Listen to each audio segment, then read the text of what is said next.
Dobré odpoledne, dámy a pánové. Dovolte, abych vás... Good afternoon, ladies and gentlemen. I would like to give you a very warm welcome to this webinar, which is being organized by Heinrich-Böll-Stiftung Prague and Calla Association for the Protection of the Environment. And what is going to be the main topic that we're going to be talking about? We're going to give the floor to Mycle Schneider, the report's lead author, expert and nuclear energy analyst, and also the author of World Nuclear Industry Status Report. My name is Karel Polanecký, and I'm going to be moderating this webinar. And I will start with a few housekeeping matters. If you want to listen to this webinar in Czech, there's a small icon of a planet. So please just click on it and select the Czech channel. And if you want to listen to the original text, then either choose original or you can also listen to English, either the original English speaker or the interpretation into English. During the presentation and very shortly afterwards, you will be allowed to ask questions via question and answers functionality, and we will try to respond to your questions afterwards. So we will read them aloud and we will ask Mr. Schneider to give an answer. Let me welcome you on webinar organized by Heinrich-Böll-Stiftung, which is based on presentation of energy analyst Mycle Schneider. I would like to say you several technical points. If you would like to listen in English, also check parts of this webinar, please click on small globe icon with sign interpretation and click on English channel. If you would like to listen in original, just click on original. There is possibility to put questions by application, question and answers in the panel, and questions will be answered after the presentation by Mycle Schneider. A nyní bych rád předal slovo paní Adéle. And now I would like to give the floor to Adéla Jurečková, to the director of the Heinrich-Böll-Stiftung Prague office. So please, you have the floor. Thank you very much for giving me the floor to Mr. Polanecký, and a very nice afternoon to all of you. So I would like to welcome you on behalf of the Prague office of the German Green Foundation Heinrich-Böll-Stiftung to the presentation of the Czech summary of the World Nuclear Industry Status Report for the 2022. This publication is being published for the 18th time together with Calla and the DUHA movement. And for several reasons, it is a very unique report because firstly, it provides a comprehensive view of this industry. Not only does it track its development globally and in individual countries, but it also combines different expert analytical approaches. We're talking about economic, technical, and environmental approaches. And secondly, I would like to say that this report has been published since 2007. So it is not just a snapshot. It is a description of a long-term development that can really capture all past and current trends in a very broad context. And thirdly, another thing that this report can do is responding to current geopolitical events. So now, for example, we are talking about the Russian aggression in Ukraine. So that's why also the chapter on nuclear power plants and war has been included. I would therefore like to thank the lead author of the report, Mycle Schneider, and his team for contributing through their data and analysis for such a long-term help in a sense of education. And I am very pleased that Mycle is here with us today to present the report in more detail. And I would also like to thank all the present experts. Thank you very much to Edward Sequence from Calla and Karel Polanecký from DUHA movement, who have been working on energy and specifically on the issue of nuclear energy and its impact for many years now, and with whom we have had a very long-term and productive cooperation. So I would like to thank them very much for this and for the energy they have invested into the Czech edition of this report. So thank you very much to both of them. Given that the Czech Republic wants to invest furthermore in nuclear power generation, and the Czech government considers it as one of the pillars of our energy sector, I think that this report is very, very relevant in the Czech context. It is worth paying attention to global trends, such as other countries' investments in these technologies, or, for example, the development of electricity prices produced from nuclear power compared with other sources such as renewable resources.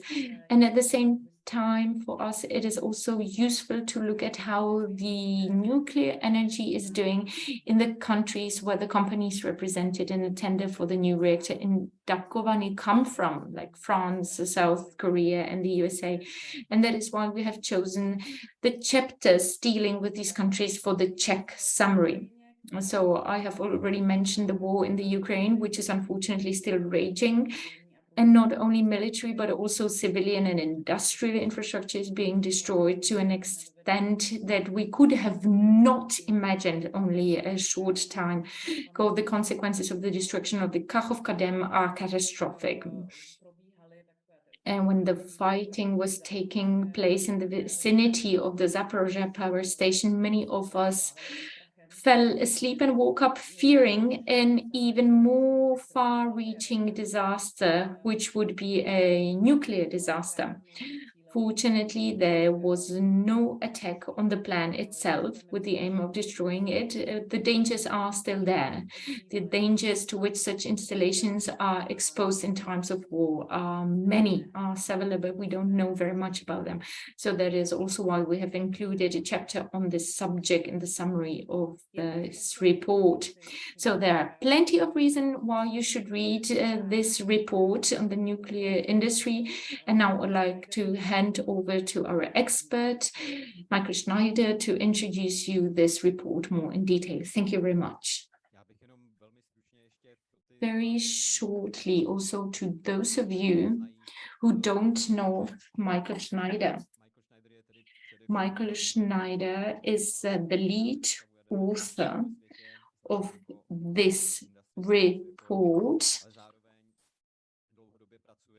and he has also been working as a consultant for a very long time with a specialization in nuclear energy. He has also worked for many governmental and commercial institutions, and his experiences are very, very valuable and long-term. So he's been actually dedicating his profession and time to this topic since the early 90s. So Mycle Schneider, I would like to give you the floor now, and I would like to say to all the listeners that you can ask your questions in the questions and answers function anytime you want.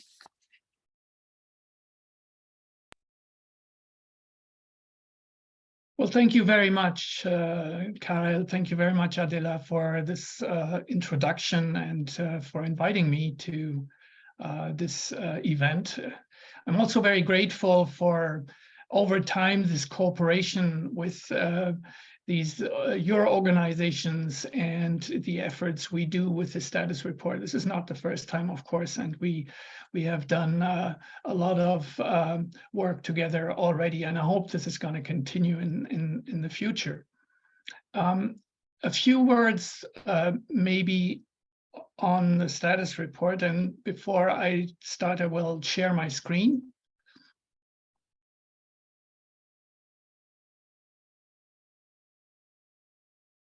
It's okay. I hope this is now showing.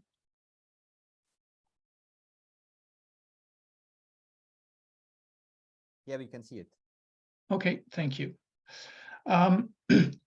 The a few more words on the status report itself. It is really something that is put together by an international team of academics and experts in various fields. It's an interdisciplinary international team of various universities and think tanks around the world. And so my role is to coordinate that team, and I'm also publishing the report for the past decade. So this is now, it has turned from originally a 30-page report into something that is now around 400 pages. So it's a very detailed multi-indicator analysis that looks over the long term into developments in the sector. And I always encourage people to really look as long as the timelines are available in order to understand what's happening, because this is a slow industry in a sense. So there are developments that have to be looked at over long periods of time. One has to look at the movie and not only at the photograph. So this is the first indicator that we have here. That is the nuclear electricity generation starting 85 to 22. And on the left-hand side, we see a line in there, this red line, which shows the share of nuclear power in commercial electricity generation in the world. And we see that it peaked in 1996, so it's quite a long time ago already. It had, it flattened a little bit, but the drop which we had in the share, close to between 0.6 and 0.7 percentage points, it's the most significant drop that we have seen in 2022 within the last decade. So we have to go back to the post-Fukushima year 2012 to see a similar drop. So a substantial decline in the share of nuclear power, which on one hand is due to a drop in output, but also obviously that the competitors have increased output much more quickly than nuclear. So if we look on the right-hand side, we see that total global generation decreased by 4% if it's averaged out on the global scale, and it dropped to the level of the main COVID year 2020. At the same time, China increased its output by 3%. So if we look at the world outside China, the decrease in the rest of the world was around 5%.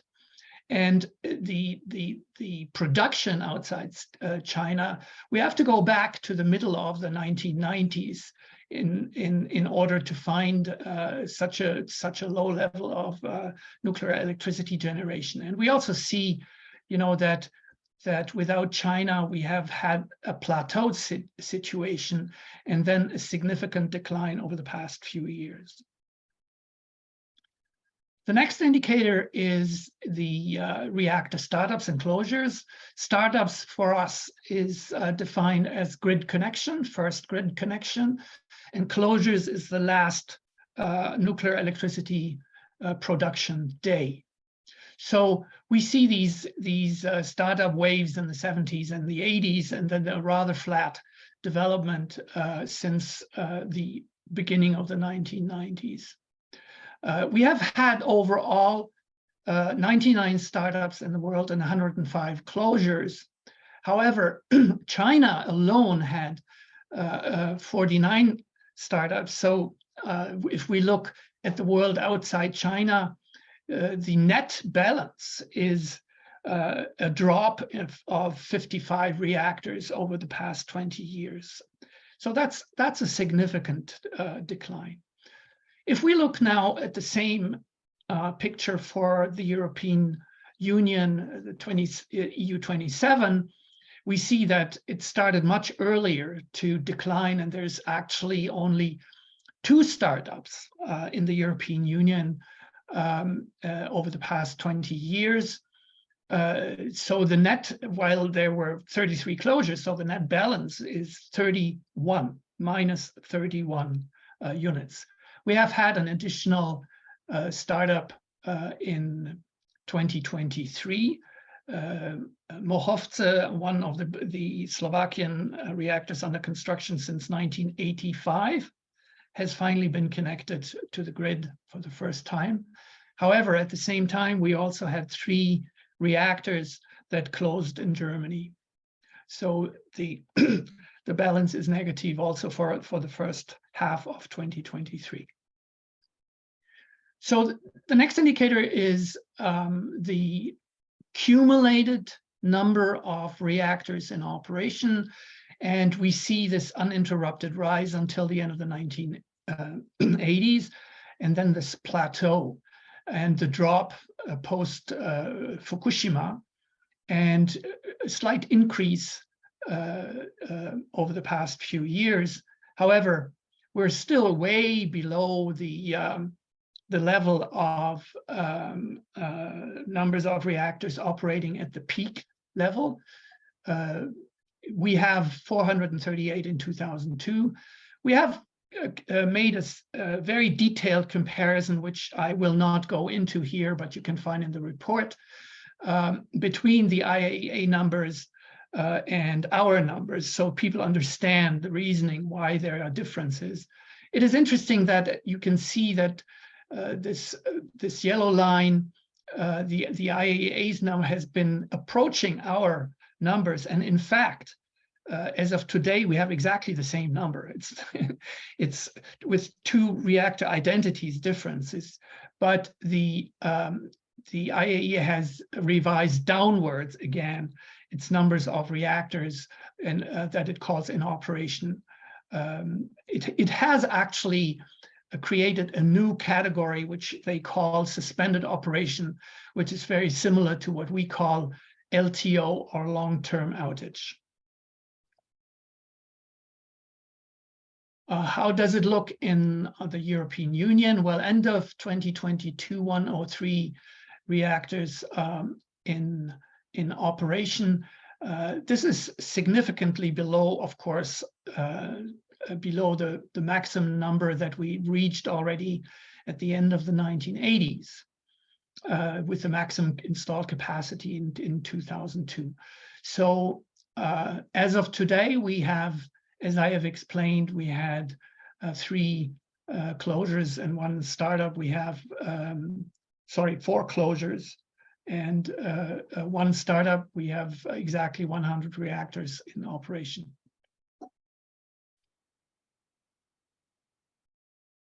Next indicator is the reactors that are listed as under construction.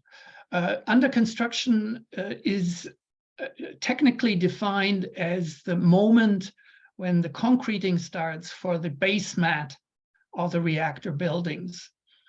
So all the work that is done prior to that is not counted in those timelines and in those statistics. That's important to understand. Now, we also see that the peak we had in 1979 is about 4 times larger than the number under construction right now. This is one of the reasons why it's so important to look over the long term, because if you look only in the 2000s, it looks like a significant increase in reactor constructions, which is true. However, by 2005, the level was so low that you have to go back to the beginning of the nuclear age, where so few reactors have been listed as under construction. What we also see is that a significant share of reactors that were listed as under construction at some point actually are not connected to the grid. So they're not completed, they're abandoned at some point during the construction process. And during history, it's about every 8th reactor, so 1 in 8 that was listed as under construction at some point in time is not completed, and the construction is abandoned. Again, if we look at the picture of the relevance of China, I mean, it becomes very, very obvious to what extent China has been determining the statistics here. If we take China out of the picture, we have a number of reactors outside China under construction, which we already had more in 1960 under construction. So it remains at a very low level and way below the level needed to actually make up for aging reactors, because it's obvious that you know, with not enough being built, the reactors are aging all over the world. Now we looked at this is the first time in 2022 that we did that. We updated this to the 1st of January 2023.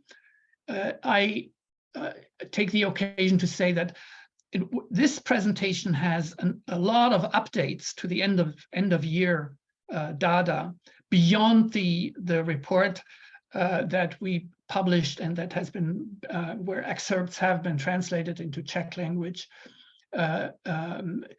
Originally, that was published in October 2022, and our deadline for statistics is mid-year.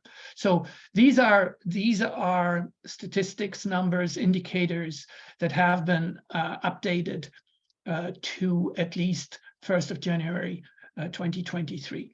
So we see here that while China is by far building the most nuclear reactors, Russia has become, in fact, the main technology supplier. While China has 22 reactors under construction, of which 4 are also of Russian design, Russia has in a total of 25 reactors under construction in various countries, and you see the red dots here. And you know, every other builders are really insignificant. When we look at the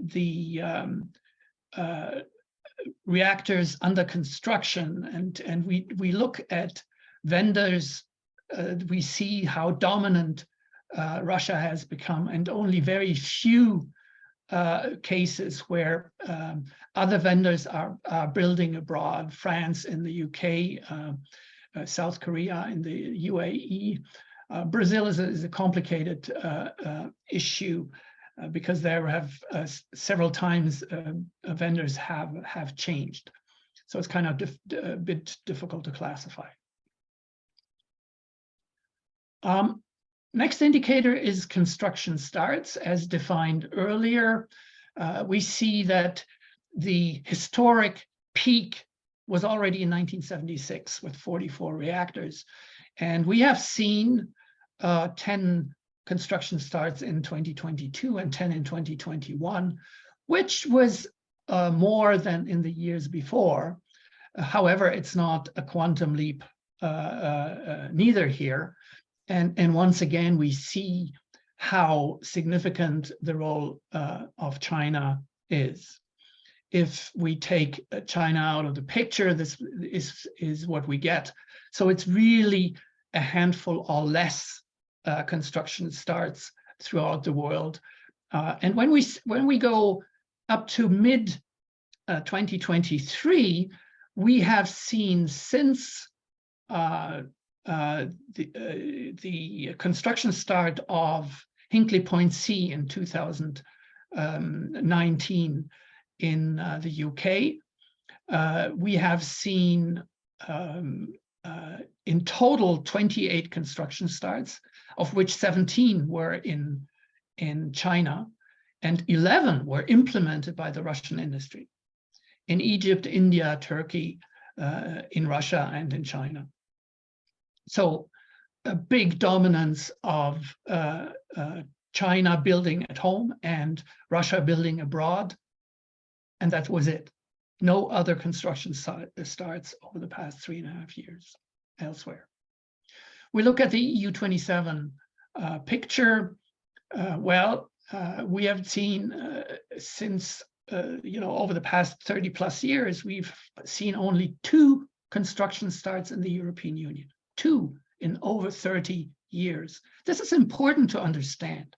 It's also very different from the impression that people can get if they listen to the news or read the newspaper, because people get the feeling that they're building all over the place.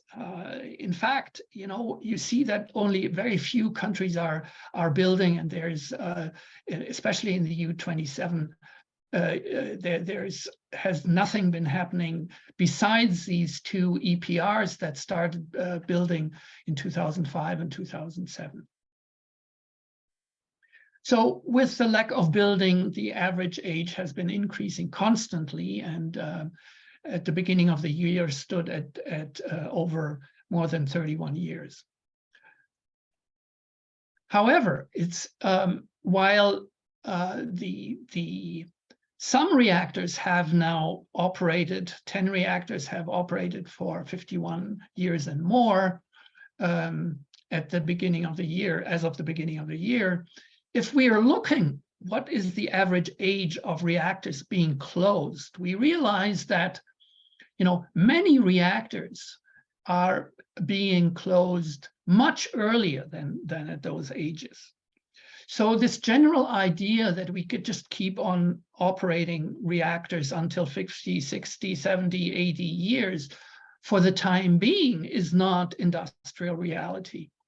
There's very little industrial experience on this. The average age of the reactors, 29 reactors closed in the 5-year period, 2017 to 2021, was 42.2 years. So that's way below 50 years. Now, while most of these reactors are large reactors, all of a sudden, over the past few years, we got this significant attention to small modular reactors, or SMRs. What's the current situation? One has to really distinguish between Russia, China, or the East in general, and the West. We have 4 modules in operation, 2 in Russia and 2 in China. There are 4 modules under construction in Russia and China. The situation in Russia is counted here for 2 floating reactors that are currently where the barges, like the floating elements, have been started building in China, but they should be built finally in Russia. 1 reactor has been under construction since 2014 in Argentina. The rest, in fact, there are 2 designs, 1 US design and 1 South Korean design, that have been certified, but that have never found a builder or a client. I think SMART was certified in 2012 or something like that. NuScale was certified in 2022, but has since upgraded, like increased the capacity to 77 megawatts, has introduced a license application, a certification application, but the US Nuclear Regulatory Commission has refused to docket it, so to accept the application because of lack of documentation. And then there is a number of reactors that are in pre-licensing design reviews. So these are very superficial pre-licensing procedure assessments. You know, the largest number is in Canada, and then there are a number of other projects that are being looked at that way. But again, these are designs that have not even entered the licensing reviews.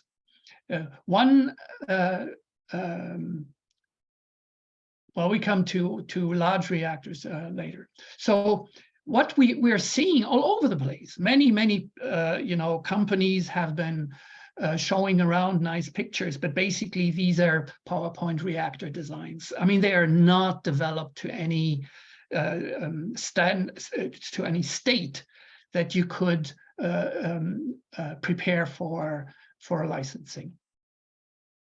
Now, if we look, this is an important assessment too. If we look at the past experience of construction, we have compared the expected versus the real duration from construction start to grid connection for all of the reactors, that the 17 reactors that in 7 countries that were connected to the grid in the period of 2019 to 2021.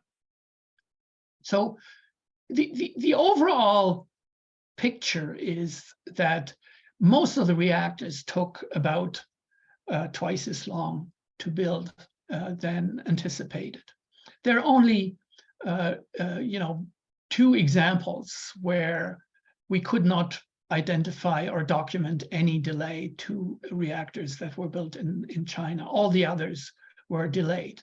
Interesting here is that some of the worst delays were with small modular reactors that were supposed to be built easily and quickly. One in China here, 100 megawatt module high temperature, and 2 floating reactors in Russia that were supposed to be built in 3.7 years, and it took 12.7 years to complete them. Now, we have built sort of an overview timeline, and this is an excerpt of it on the AP1000, which obviously is relevant these days to the Czech Republic. Now, the Westinghouse and the US NRC have been arguing that the AP1000 was very close to the AP600 design, and therefore this should go really quickly. And because the AP600 had been certified in January 2000, never found a customer. And so the design application with the US NRC for the AP1000 started in 2002. And it took 4 years, almost 4 years to get the design certification.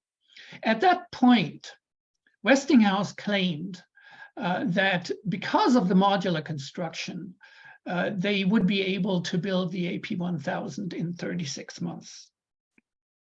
Now, we have seen construction starts in China that were the first construction starts of the AP1000 in 2009 and 2010, and followed by construction starts in the US at 2 sites, at VC Summer and at Votel in Georgia. Even a year after into the construction, Westinghouse still claimed that they would be able to build the AP1000 in 36 months. Rather than building it in 36 months later, Westinghouse went bankrupt and was taken over by a Canadian holding called Brookfield Business Partners, one of the very large holdings, which did not have any kind of nuclear assets before that. In 2017, the construction of one of the 2 sites was abandoned. At that point, way over $9 billion had been spent, and customers had seen 9 rate increases. So customers are basically now paying for some concrete and steel that is sitting there out in the rain as an abandoned construction site. The grid connections in China took place in 2018 with 4 to 5 year delays. And we have seen also a remarkable events around criminal activities by one of the senior officials of Westinghouse, who was charged in 2021 in a federal indictment with 16 felony counts, a very serious affair. Finally, in April 23, Vogtle 3 was connected to a grid with a 7-year delay since construction start. That doesn't count for all the other delays, of course, because if this was to be built in 36 months, it should have been ready much earlier. Now we have to see completion of the what happens to Westinghouse, because the BBP, the Brookfield Business Partners, want to sell it to a subsidiary and to Canadian uranium company, Cameco. It's quite remarkable because, once again, Brookfield Renewable has no experience with nuclear assets. And the Cameco is really a uranium and nuclear fuel company, not a reactor building company. So we will see what happens to Vogtle 4. Looking at more from a company perspective on KEPCO. KEPCO is the mother company of KHNP, Korea Hydro Nuclear Power. So I must admit that I had never seen a company with a net debt of 135 billion euros equivalent. I did not know that a company can survive a debt level of that order of magnitude. To put that into perspective, it's twice EDF's debt, but it's very different in terms of size. KEPCO about 50 billion sales, and EDF, because of the price skyrocketing prices in 2022, had 143.5 billion sales. So KEPCO's debt jumped by 32% in a single year. And the net loss in the year was about 17 billion. Over these results, the KEPCO president and CEO resigned in May this year. Over the past 7 years, as you can see on this side, there's a dramatic decline in value of the KEPCO stocks. There is a similar history of delays, whether it's construction in South Korea or in the UAE, the United Arab Emirates, which is the only nuclear construction site where KEPCO has been acting as a builder so far. And then in August, this is a really striking fact, because in August 22, this was like 6 months into the massive invasion of Ukraine. KEPCO, KHNP, and Rosatom, like a subsidiary, Atomstrojexport, JSC, signed a 2.25 billion contract for some of the equipment of the El Daba nuclear power plant in Egypt. Unfortunately, on neither project Neither in Egypt nor in the UAE information is available on costs, on delays, on whatever kind of, not even the rate of progress. Nothing is available because the clients have refused to give KEPCO the permission to disclose any such information. KHNP was also involved in massive bribery and corruption scandals over the past several decades. And one of these, 10 years ago, one of these massive scandals led to the indictment of about 100 people on corruption charges. We're looking at the EPR. Well, it's also a long story. The EPR, the European Pressurized Water Reactor, was a design that Framatome and Siemens, like the Franco-German cooperation, started on development post-Chernobyl. Chernobyl was in 1986, and that cooperation started in 1987. Now, I'm not going to go through the entire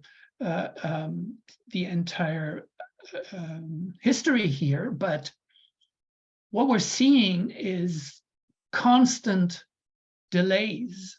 And, you know, it's been said over and over again that the reactor would be easy, quick to build, and you know, reality turned out very different.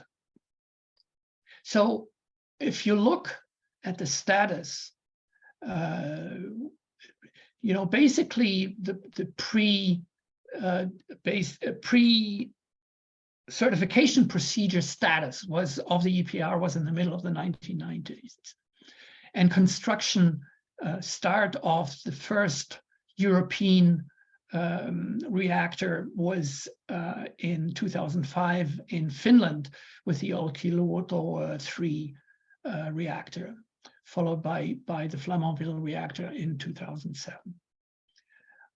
Quite similar to the story of Westinghouse in the US, Arriva, the builder of the Finnish reactor in a consortium with the German Siemens, went bankrupt and was broken up.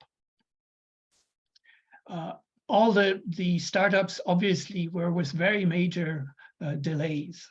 Now, interesting is also that what we're seeing is the reactors that first started up in China, they have really low production capacities in reality. So the load factor describes the real operational time of the year equivalent to full capacity operation versus the nominal capacity over full time. So the reactor number 1, Taishan 1, had a load factor of 28% and Taishan 2 of 57% for various technical reasons. So it takes a long time to build, and then the load factors are really low. This is, by the way, was also true for the SMR reactors in China and Russia. China has not published any number. No production data is available publicly of the Chinese SMRs, and the Russian ones have been extremely low for unknown reasons. They have published the data, but for the reasons are unclear. So if we compare these realities of these projects with what is announced, for example, for the NUWARD SMR timeline, this is what the CEO of NUWARD has presented to the Belgian Parliament on 30th of May with a target date of 2030 for first concrete. So the official construction start in 2030. It's also interesting to see that, you know, with no doubt one of the largest nuclear builders has a more conservative, even if it's highly, in my opinion, highly optimistic construction start date. But it's, you know, other developers have claimed that they will start operating the first SMR around 2030. So compare that with the real history of development of the EPRs and the AP1000. Now, every annual report has focus chapters on countries, and obviously France is playing a huge role, and we've seen some very significant developments over the past few years. Here we have the electricity generation by nuclear power plants in France, you know, since 1990. And we've seen that the reality of production in 2022 was 279 terawatt hours. If you compare that with the average of the past 20 years, it's 30% below that average. The production in 2022 was the lowest since 1988. But in 1988, the installed capacity was only 51 gigawatt compared to a capacity of 61 gigawatt in 2022. Or in other words, at the time, there were 8 reactors less operating. So we have looked in more detail over the past few years. Sorry, I should attract your attention to the fact that this has been declining, you know, for a number of years. It's not just the last year. The last year made a lot of headlines, but that was only, you know, a more dramatic decline of what we've seen trend-wise over the past few years.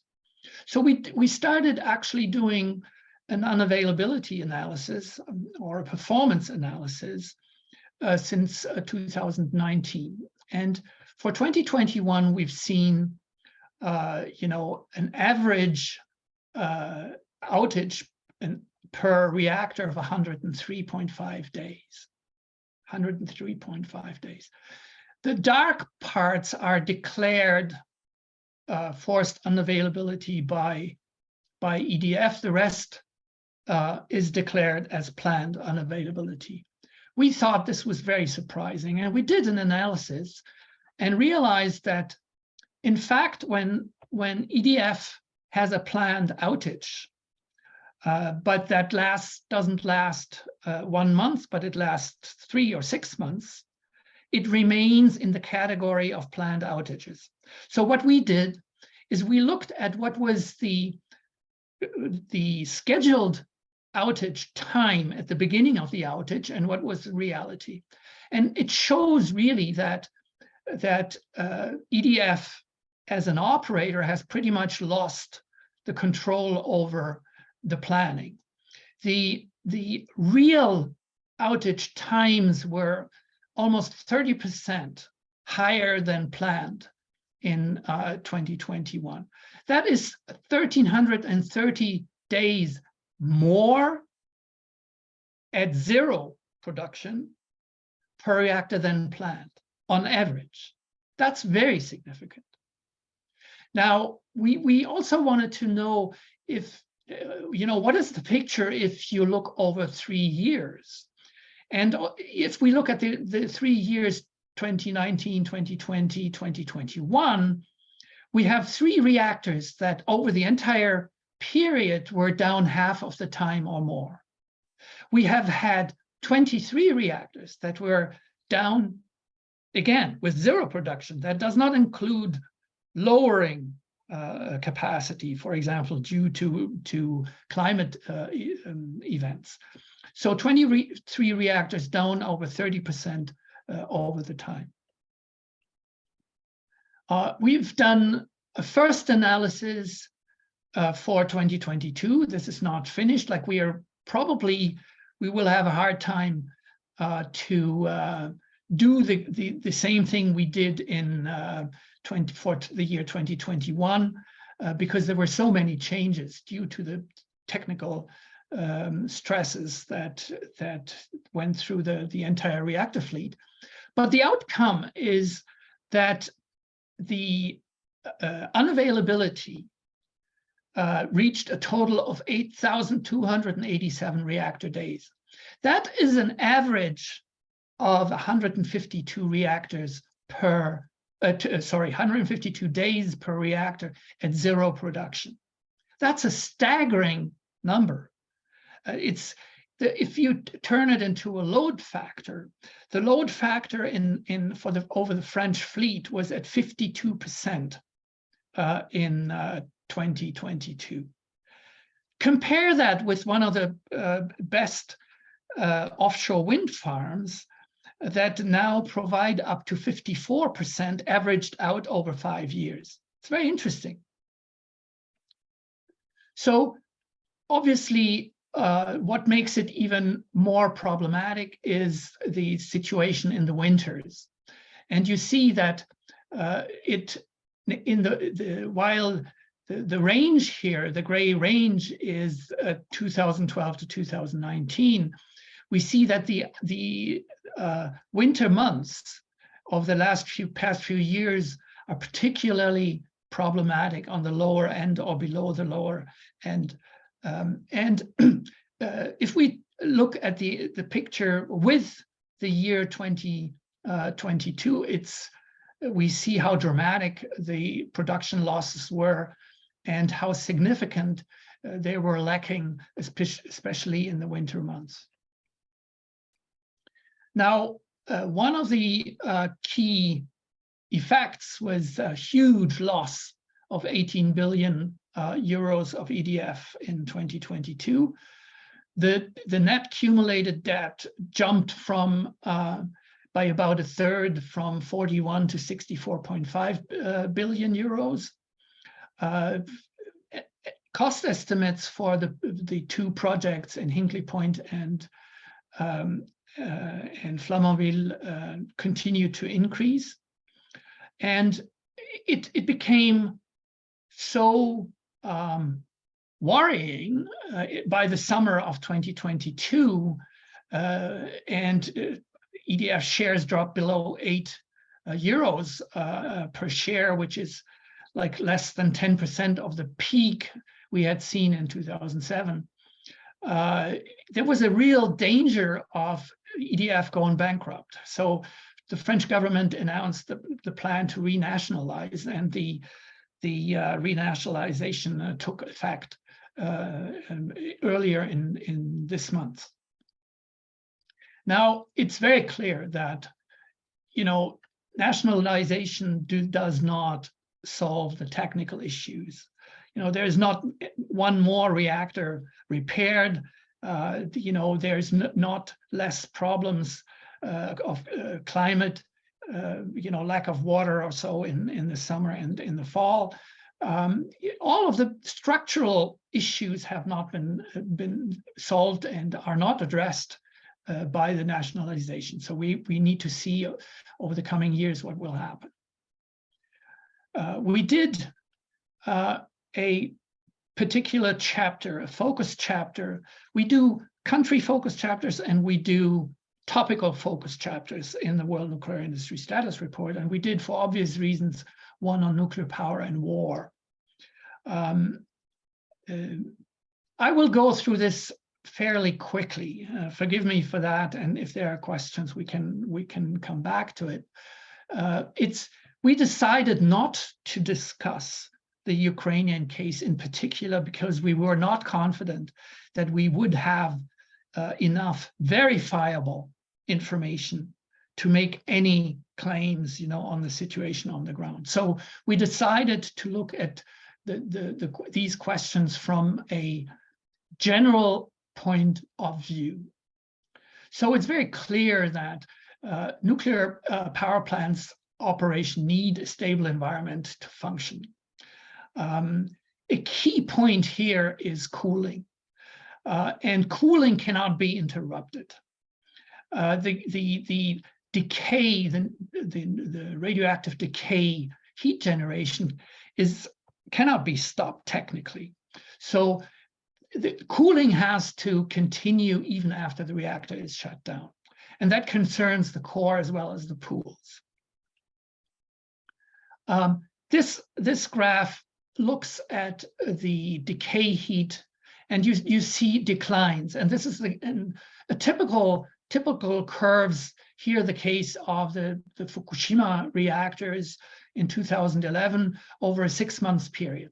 So you see this rapid decline in the beginning, which after a few days will slow down and keeps on, at a significant residual heat level. This is the way it works. This is the illustration for a spent fuel pool. So you have the spent fuel below several meters of water, and then you have a heat exchanger that keeps circulating the water here, and then there's a second heat exchanger where that non-radioactive water takes over the heat and is dumped into some kind of major heat sink, usually a river, a lake, or the sea. So what are the vulnerabilities? Quite obviously, there are specific ones, whether it's direct destruction, power supply, cooling, infrastructure, staff, maintenance, and emergency response. And to me, the staff issue, and we'll come back to that, is one of the key highlighted issues. So while the designs vary greatly, they are no really bunkered, like to military standard reactor buildings, even if they're usually very well built, but there are a range of designs. Also, it's important to understand that there are many safety systems that are actually located outside the strongest part of a nuclear power plant, which is the reactor building, and are situated in other buildings or even outside the power plant site. To get an idea of the big problem of cooling and making sure that cooling is available at all times. An operating nuclear power plant, if you cut cooling, and that can be an interruption of the cooling circuit, or it can be simply an interruption of electricity supply, you would get a meltdown of the reactor within less than an hour to a maximum of several hours. But even if the reactor is shut down, there is a significant level of residual heat that has to continuously be evacuated. A spent fuel pool is the same principal problem. What happens is if you lose the water, if there is no leak, then it would simply evaporate over longer periods of time until they get uncovered. Depending on how old they are, it can, that fuel can produce hydrogen if it's not covered by water anymore. And it can also, if it's relatively fresh, spontaneously catch fire. You don't need a thermal input for this to burn. the timescales are slower and can take from days to several weeks. To be clear, no nuclear power plant in the world has been designed to operate under wartime conditions. A nuclear power plant has been designed to operate under a complex system of maintenance, control, regulations, and a framework of inspections and oversight organizations. The main challenge is to always maintain cooling, and it's also highly dependent on people. And it's really a point which I think people are underestimating the current situation in Ukraine. Reportedly, staff is not allowed to keep their mobile phones while they're operating under military threats in the Zaporizhzhia nuclear power plant. So basically, as the whole region is in an active war, these people leave their homes in the mornings and don't know whether their family is still alive when they come home in the evenings. I mean, if you just take that simple situation and traumatizing situation, how can you possibly, do your job? And it's a miracle that nothing has happened over the past year, especially since March 4th, 2022, when the plant was taken over by the Russian military, with the help, by the way, since then of Rosatom staff that is helping out to control the operation and the operators. Now, we always have traditionally a chapter on that looks at nuclear power versus renewable energies deployments. And one of the key developments, which are, fairly recent, if you look at the timescales we're looking at, the tremendous drop of costs of solar and wind compared to nuclear power. So we've seen solar dropping since 2009 by 90% and wind by 72%, while nuclear power costs have increased by 36%.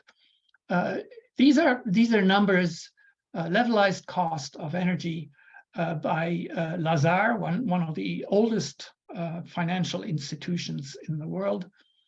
The 2022 figures show an increase for all technologies, I think, except maybe for gas, for obvious reasons in the supply chain markets. But nuclear power increased again, and if we had a median number here of 167 for nuclear power in 2021, based on the US situation, it has increased to 180 in 2022 in a report that was released in April 2023. Solar and wind have also increased costs. They were solar has been going up to 60, so a significant increase due to these supply chain issues. Wind somewhat less, I think below 50, it remains below 50. However, the cost advantages remain so huge that it actually becomes possible to use the differential, to put into spending for what is called firming, which can be storage or other measures to increase flexibility for variable renewable energies. And the outcome is obvious. I mean, you look at the installed capacity worldwide and on the left hand, and the annual production on the right hand side, you see the flat curves for nuclear power, and you see these huge increases in annual production for solar and wind. We have a look. These are the first numbers that came out for 2022, so they're not in the report yet. This is a change, the annual year-on-year change, 2022 versus 2021. So we see a huge drop of nuclear generation in the EU. It was also, unfortunately, a very bad year for hydro because of widespread droughts. That led, in turn, to an increase that in coal, which had been in decline for a number of years before. A slight increase in gas, not much though, because there were a lot of savings. But we have seen significant increases in solar and wind, and we had a significant decrease in demand. Now, it's a very interesting year because it's the first time ever that solar and wind combined generated slightly more power than nuclear reactors in the European Union. We see this drop here is so significant that it brings the level of nuclear electricity generation to the level of Chernobyl year 1986. So a very major decline, while we have seen very significant increases in production for wind and solar. A couple of blips on other countries in the world. India, a lot of times mentioned as a major nuclear power expansion country. Not really, actually. It's been stagnating over the past few years, and we see now that solar and wind individually generate about 60% more than nuclear power. China obviously is the big boost on renewables, and they have accelerated again in 2022. We see that wind power alone has been generating more power than nuclear power for a number of years now, for about a decade. We always wondered whether there will be, that will recross, so that nuclear would catch up with wind power, but it never did. On the contrary, there was an acceleration on wind, and especially in 2022, there was an acceleration on solar. So if we look at the year-on-year growth rates in China, according to official figures, we see 0.9% increase for thermal power plants. We see 2.5% increase for nuclear. We're talking production here. I want to stress this. This is not installed capacity. We had a 12.3% increase in wind output and a 14.3% increase in solar output. This is not really surprising if you look at the at the installed capacities. In China, 3 reactors were connected to the grid in 2022. They totaled 2.2 gigawatts. And solar and wind alone added about 125 gigawatts. So 2.2 versus 125. So China is the only country that has been massively building nuclear power plants, and it's still insignificant compared to what they're doing on the renewable energy front. So I'm coming to the conclusions. I will not read them. You can read much faster than I can read it anyways. But let me just highlight the last point. I have been coming becoming increasingly concerned about this widening gap between the public and decision maker perception of the nuclear industry versus the industrial reality.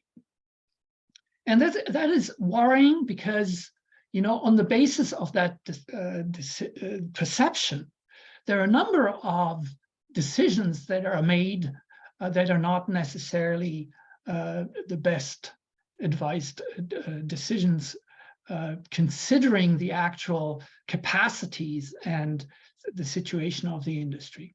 And so one of the key terms for me is feasibility. What is actually feasible of the futures that have been designed or have been looked at or have been promoted by some politicians and the nuclear industry? Thank you very much for your attention.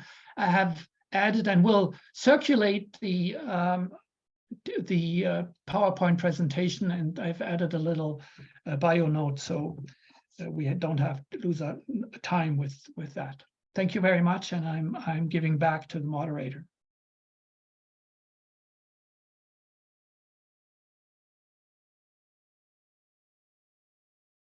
Děkuji Mycelovi za prezentaci. Thank you very much to Mycle for his very interesting presentation, and I would go to the questions.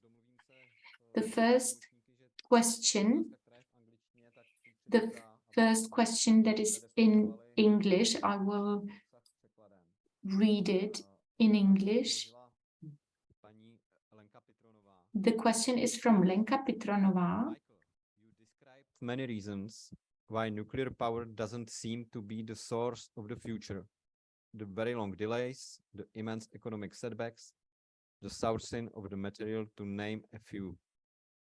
Why do you think the nuclear energy industry still seems to be popular amongst experts, academics, and the general public?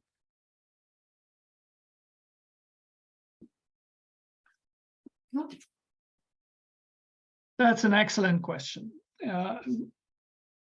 We have wondered for a number of years what are the remaining drivers. So, as you know, there is no energy policy case to be made. So there is a whole broad range of possible drivers.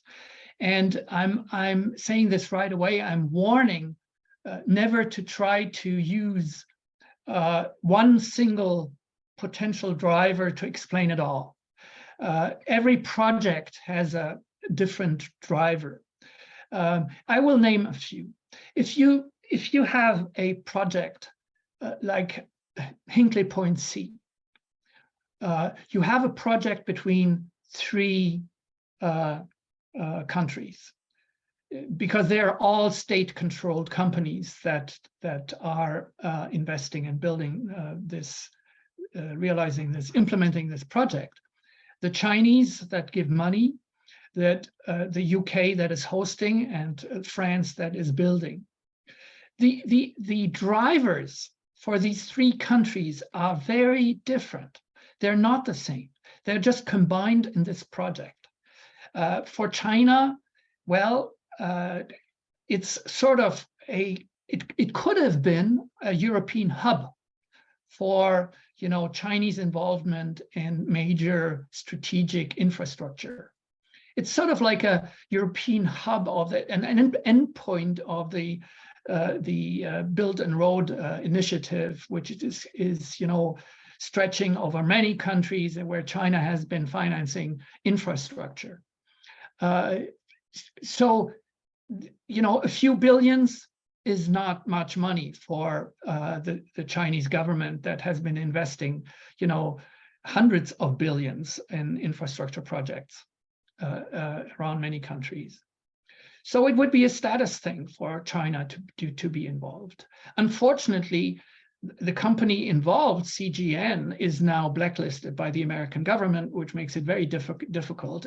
And Chinese companies have been basically banned from any future projects in the UK. The UK, why would the UK want a nuclear power plant? Well, easiest answer is a no plan B. The UK government has never really looked at what are other feasible, certainly often cheaper options. There is another completely different area that is what we called, and we analyzed that in the report 2018, if you want to look it up. We call it civil military interdependencies. It is remarkable that more than 4 in 5 of the reactors that are under construction or in project in terms of realization are in countries that are either weapon states, nuclear weapon states, or are implemented by companies like Rosatom or EDF controlled by nuclear weapon states. And we realized that in a very surprising development, the defense establishments have started arguing that it would be in the security interest of these nations to maintain a civil nuclear industry. Because in the end, it comes down to costs. And if the military establishments had to cover all of the development costs, educational costs, all university and research and development expenditures on research reactors, whether it's establishments or people, it would be a significant increase. So that's another driver. We have a driver that is totally underestimated, I think, including in countries like Iran or Egypt. It's the image of belonging to the nuclear club, to some kind of a perceived, exclusive club of countries that master this superb science, which, nuclear science is still seen as kind of the top-notch science where countries want to get at. And then there's geopolitical interests, like, if Russia has this broad strategy of implementing nuclear projects in various countries, it's not going to be the same when Mr. Putin discusses something with Mr. Erdogan in Turkey than in Egypt or in Belarus or in Bangladesh. It's every time there is different geopolitical interests. But one particular one that is in common is the lock-in effect. The lock-in effect of a nuclear project glues two countries together for decades. No other project glues countries together in the same manner. If you finance infrastructure like a bridge, a port, or a factory, you can always, nationalize it, or, you have a possibility to take over. If a nuclear project that depends on fuel, that also has the possibility in the Russian case to send back spent fuel, so it's kind of an all-in-all, built on operate, all-in-all service project, there is some attractivity for the seller, obvious, and for the client, he gets the status, he gets, and basically it's the kilowatt hours that he is paying at a fixed price, and the risk is with the investor. Those are just a few. One could go on. It's a very complex question, but it's a very good one.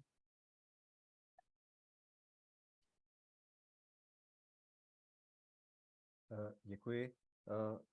Další otázka bude v češtině. Thank you. The next question is going to be in Czech. It's a question that has been posed by Mr. Sekmens. A tender for a new large reactor at Dukovany with a maximum capacity of 2,000 megawatt is underway in the Czech Republic. Westinghouse, EDF, and KHNP are competing. Would you guess what amounts Czech will find in the tender envelopes? And how much will they offer us the reactors for? And why? Could you mention any reasons? I would just like to mention that these envelopes have only been handed in, and we do not publicly know the results and how they have been chosen. So just an addition from my side. That's a crystal ball question, right? What are the numbers in the envelopes? I don't know. I have no idea. It is very clear that it seems that EDF is expecting to be more expensive than others, and is kind of calculating with being able to sell more than 2,000 megawatts. So have a second stage of a fleet approach. Sell maybe some reactors for Temelin. So I cannot answer how much they the companies would charge. Their interest, I think the key point for nuclear builders is to keep this kind of vision, the idea that there is a future, even if it is not feasible. Because, if you look at the, debt levels of these companies, how could they possibly come up with capital to invest in the Czech Republic or anywhere else? I mean, they have, and it's not only in terms of economics, it's also in terms of people. You cannot 3D print nuclear engineers. It doesn't work. You need to have, very top-notch, experienced engineers to do these things. And this is not only engineers, it's also technicians and managers, like below and above the engineer. And we have seen in the past year that the largest nuclear operator in the world, EDF in France, has been struggling with its own manpower. They had to bring in welders from the United States and from Canada because they didn't have enough staff to deal with, one particular technical issue, stress corrosion cracking. And so what they did is they cut out pieces and put back weld in new pieces. This is under radioactive conditions. So it's also limiting the exposure time for each individual. So you need to turn over people, and you need more of them. The pipe pieces that were replaced were not fabricated in France. They were fabricated in Italy. So already existing fleets are showing the limitations of capacities and manpower. But it's crucial to flag potential markets. It's been always like that. I can show you, forecasting of huge in 2008, EDF predicted 130 gigawatts net addition by 2020. Net addition in nuclear capacity. In reality, nuclear capacity in 2020 was below what it was in 2008. Nothing realized of that, nothing. So but it's crucial to keep that vision and keep the impression and fuel this perception of an industry with a future. Otherwise, they die today and not tomorrow.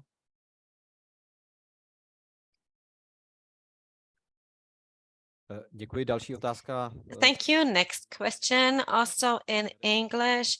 So I will not reform it into the translation, so I will read it out in English. Děkuji, pane Schneidere, za vaši prezentaci. A já jsem se chtěla zeptat na financování nových projektů a jaderných elektráren, specificky na možnosti financování těchto projektů. Co jsou hlavními klíči těchto... Excuse me, you're on the English channel. Well, I will read it again. Thank you, Mr. Schneider, for the presentation. I would like to ask you about the financing of new projects of nuclear power plants. Specifically, how are the possibilities of financing those projects?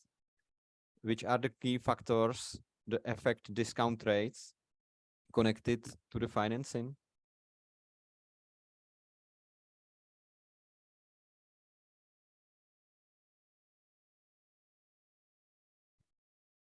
Well, it's one of the strategies to get government money in to have an impact on lower financing costs. That's very obvious.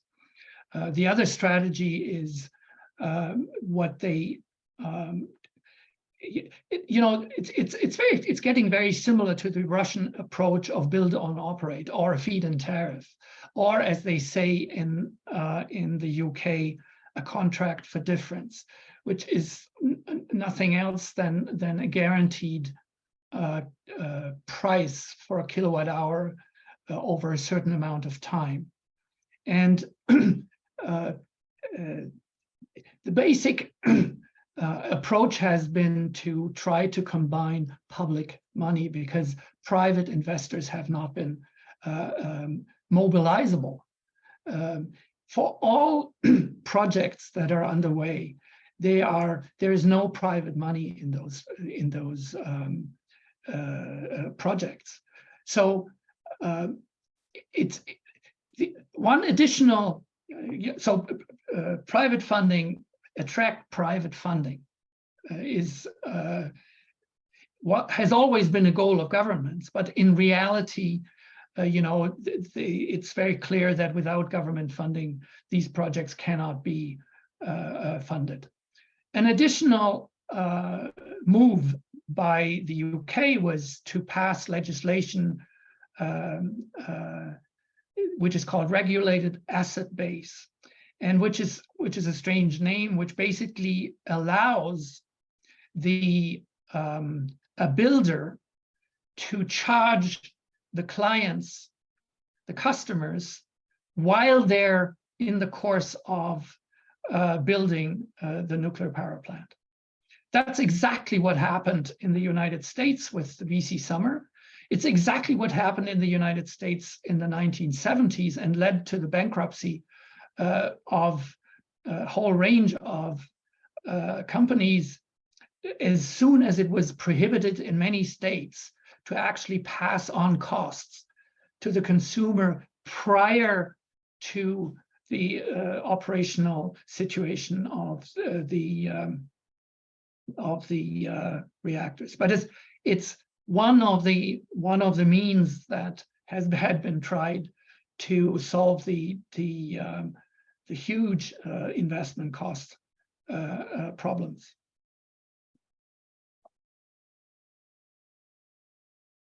Well, next question. By the way, for your interest, our 2023 report aims to have a focus chapter on nuclear economics and finances. So we will discuss these issues in detail with input from a think tank.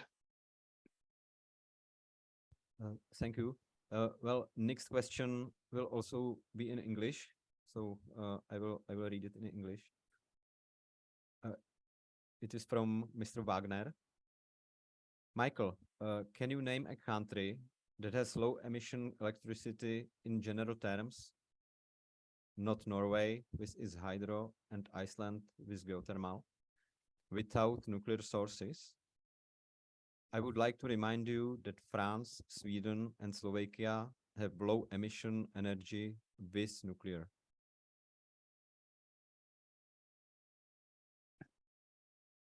Well, there is now, a whole range of countries that have higher percentages in very quickly increasing percentages of low carbon, non-nuclear electricity generation. You see, the point is, we can say this presentation, and Mr. Wagner knows this very well. This presentation was not about pros and cons. I'm not discussing pros and cons. I'm discussing the status and the trends.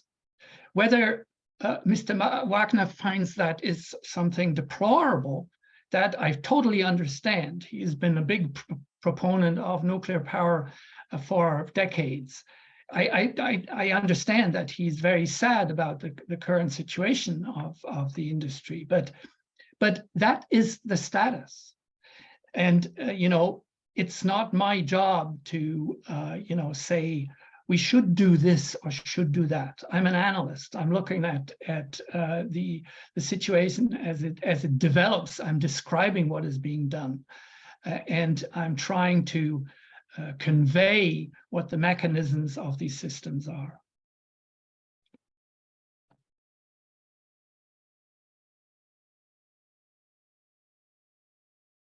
Další otázka bude na válečné téma.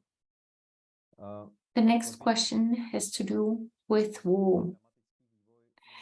We have seen a very dramatic developments in Zaporozhye. We have the Russian aggressor and the limits of capacity. What would you say now about the renaissance of nuclear energy, which would mean the construction of other nuclear reactors in non-stable countries?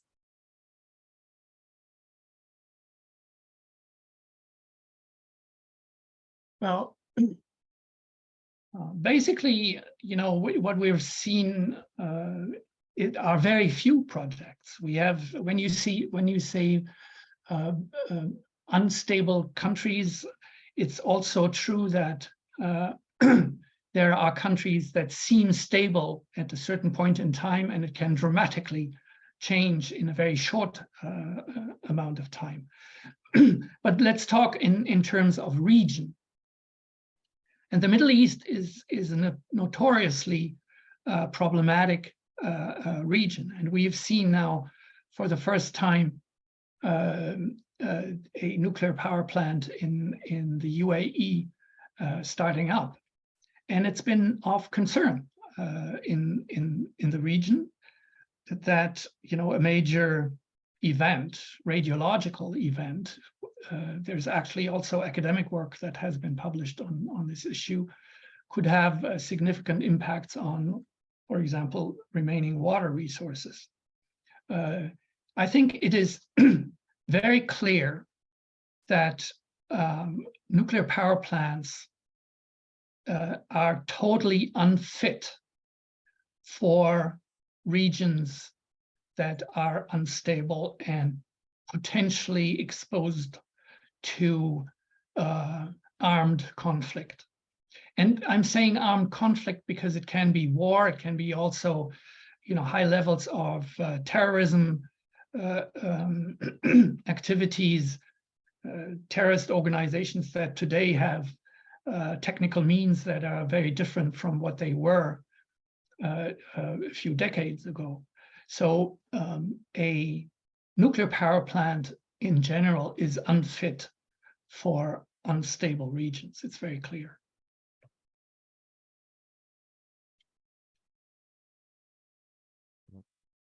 Thank you. Next question will be in English again, and well, it will be a special one. Hi, thank you for interesting presentation.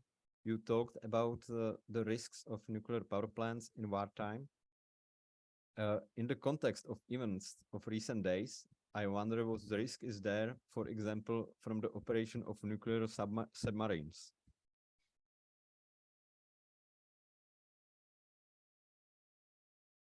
Oh, I will not discuss that question at all. I mean, this is a report about nuclear power reactors that have nothing to do with submarine reactors. So it's a very specific family of nuclear reactors, submarine reactors. So we don't deal with that issue at all.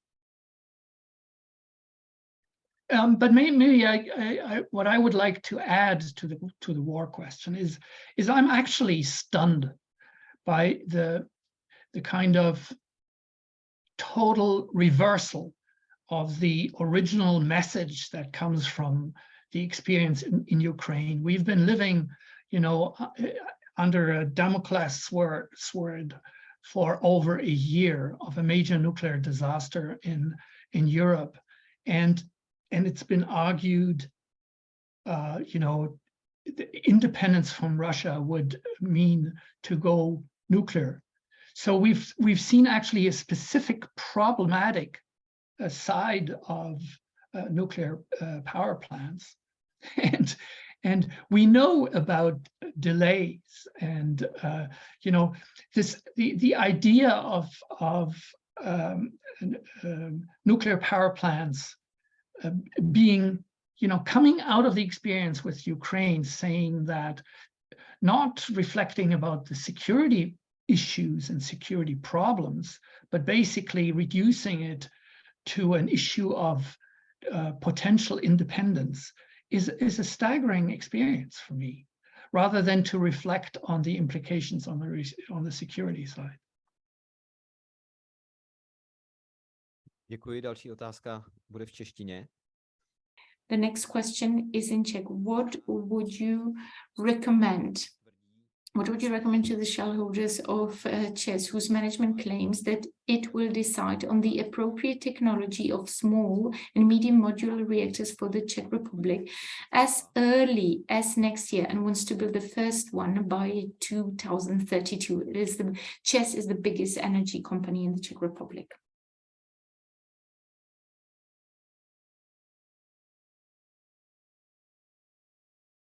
Again, I'm not recommending anything.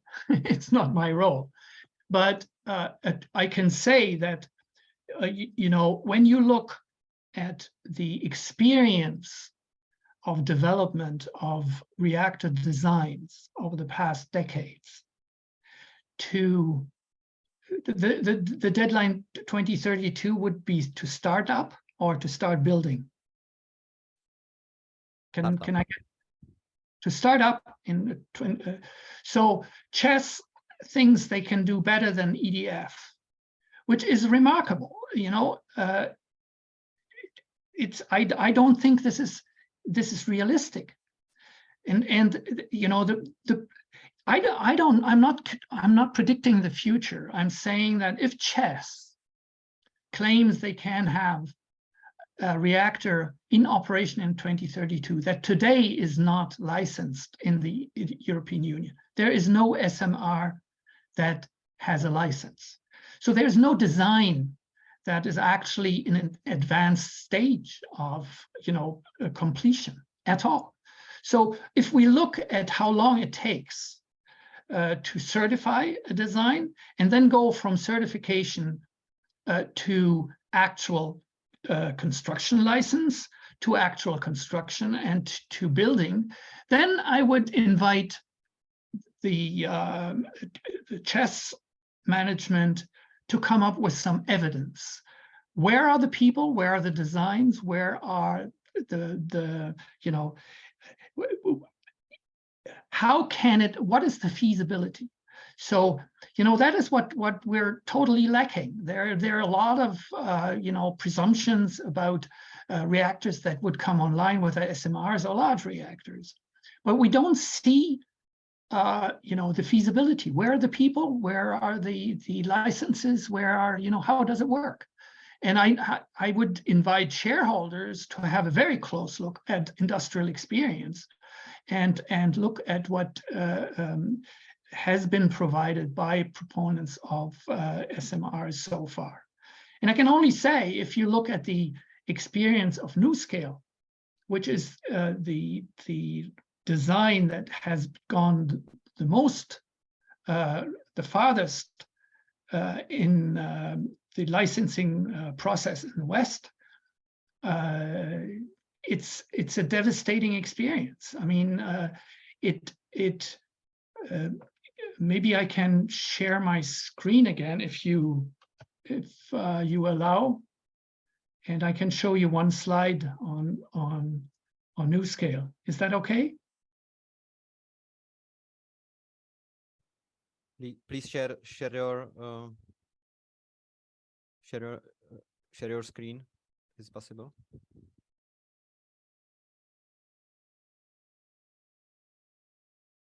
Is it okay? You see it? Still not. Now It's ready. Okay, fine. Thank you. This is the timeline for NuScale. Again, NuScale is the most advanced in the design, in terms of design certification. Originally developed over 20 years ago, and the company was formed in 2007, and pre-application design reviews started. Actually, I'm aware of pre-application design talks on NuWard in Europe with a number of governments, but I don't know whether this can be called pre-application design reviews. But that's the timeline that from NuScale that was expected. So design certification was expected for NuScale in 2010, grid connection 2015, 2016. I don't go through the details now, but current construction start is scheduled for 2026, with the first module in operation in, well, just the turn of the year of, it was to say it's in the 2020s, right? So let's say 2030. That would be a 14-year delay prior to even construction start. So this is the reality, okay? This is the reality. So I think what is necessary today is there's some flesh to the bone, to some timelines that are theoretical, and that the companies that propose SMRs come up with an industrial scheme, people, money, where, licensing, public participation, et cetera, et cetera. And we're in the European Union. There's also some European law to be respected. Interesting is that when you look at the history of NuScale, the company that is on the stock market and has attracted private investors, but that's been going terribly wrong because the shares lost about 2/3 of their value, over the past year. One of this deep last drop was triggered by the CFO of the company, the chief financial officer that has been selling most of his shares in his own company, which didn't send really a very positive signal to other shareholders.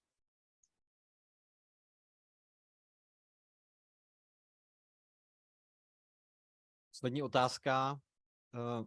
Last question. Partly it's from the PR subject. Years ago, nuclear energy propagandists were tired of describing nuclear power as clean, cheap, and safe. Neither has turned out to be true. The new slogans under which it is now being promoted are emission-free and stable. How do you view these reasons for the high expected investment in new reactors?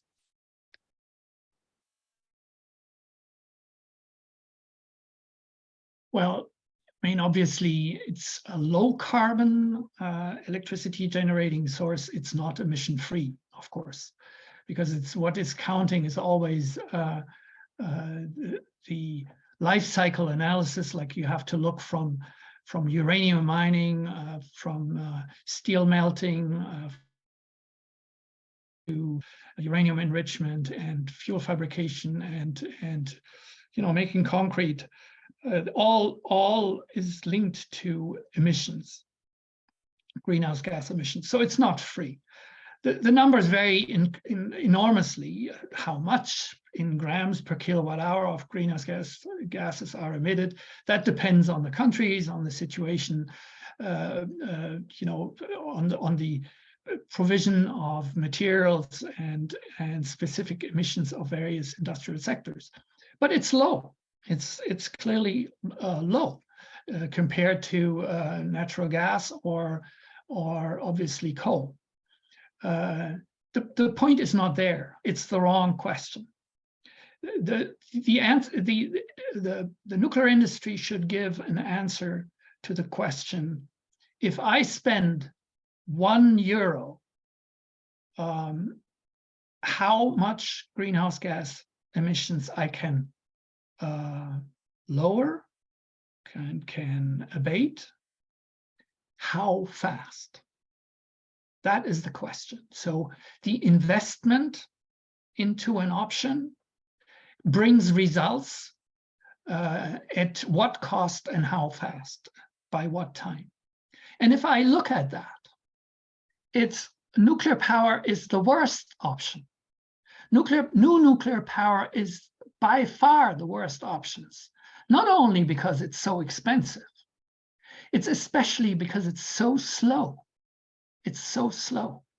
I mean, average construction times, and again, construction time. This is only from the moment on when you start pouring concrete for the reactor foundations, reactor building foundations. The average is about 10 years. And so we don't have that time. It means that the lead time from, design certification to actual electricity generation is decades. So we don't have that time, and I think it's not a matter of opinion.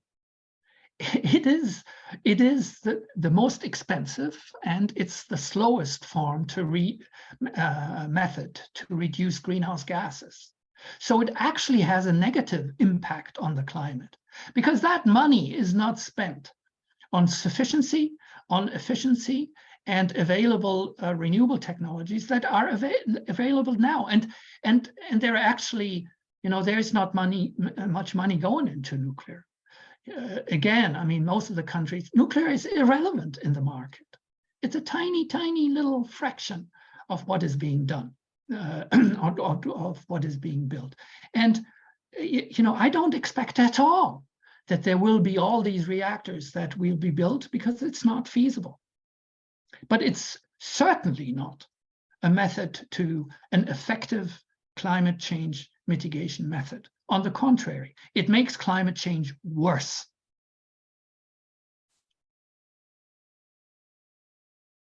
Děkuji Myclovi za tuto odpověď. Thank you, Mycle, for this answer and for all the other answers, and especially for your presentation. All questions have been answered, and I think we received very good answers to the questions. I would also like to thank all participants for that the majority stayed here during the whole webinar. And I would also like to inform you that in the chat, you can find a link to the Czech version of the summary of the report on nuclear industry in 2022, the report. Of course, it's just a short summary. And if you are interested in the whole document, the 400 pages, it's of course available. You can download it